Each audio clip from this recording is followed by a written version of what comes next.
Welcome to our second video on retirement, mythology, and mystery. Well, I unpacked the mythology just a little bit and in video one, and the mystery of our retirement is not a whodunit, it's who will do it, or what are you going to do? What will be done by you in retirement? I thought it would be fun, just real quickly though, to go back in the mythology. There's actually reference to retirement, if you will, 600 years before the Christian era, in one of the mythological or documents that's come to be very important to me, and many would argue it's a significant document. And I'm talking about the Tao Te Ching. Lao Tze allegedly wrote it about 600 years BC.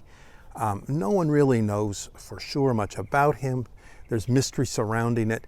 There's numerous translations. One of my favorites is a translation by Stephen Mitchell, a wonderful poet and translator.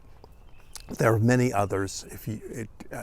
I would actually get several if you enjoy it.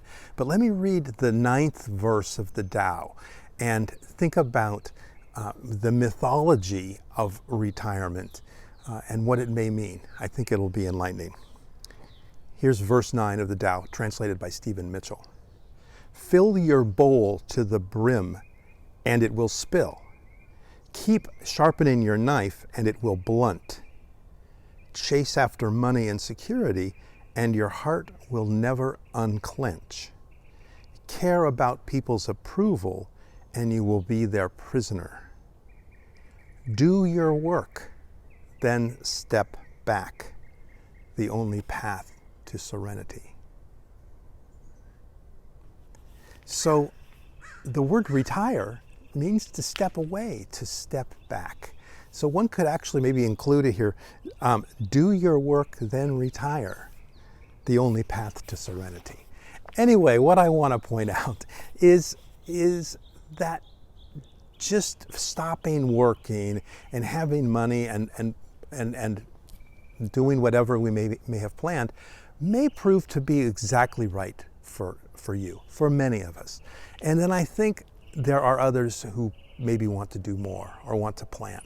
So I'd like to lay out a couple things.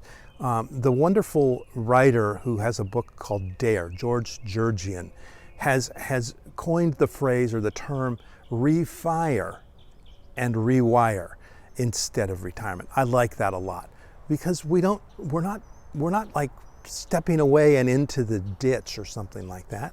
We're moving into a new phase, and it's a phase that is going to last way longer than most people anticipated. So what I'd like to point out to you is that as we enter this phase, this refirement phase, there are elements that you bring into it, not your financial elements that have been planned, the elements that are within you, that can help you reevaluate and refire and reinvigorate your thinking. I'm going to unpack those in the third and final video. Let me just say real quickly what they are, so you can mull them over just a little bit. One is your wisdom. And I hear some of you say, I don't have any wisdom. Let me point out, I think you do. Number two is your strengths and your talents. Well, I don't know. Yes, you have some strengths and talents. They might not be the ones that you've used in your career or careers. That's where it gets interesting. And finally, you've got stories. Yeah, maybe everybody in your family is tired of some of your stories. I get that. Or you're tired of the stories you hear other people tell. Those aren't the stories I'm talking about necessarily. They're stories that haven't come to the fore yet. Let me unpack that in our third and final video. Your wisdom, your strengths and talents, and your stories. And they just might be the key for refiring your retirement. I'm Erik Forrester. I'm your Next Step Strategist, creator of Add Your Lane, and I look forward to talking to you in just a few in video number 3, Mythology and Mystery of Retirement. Talk soon.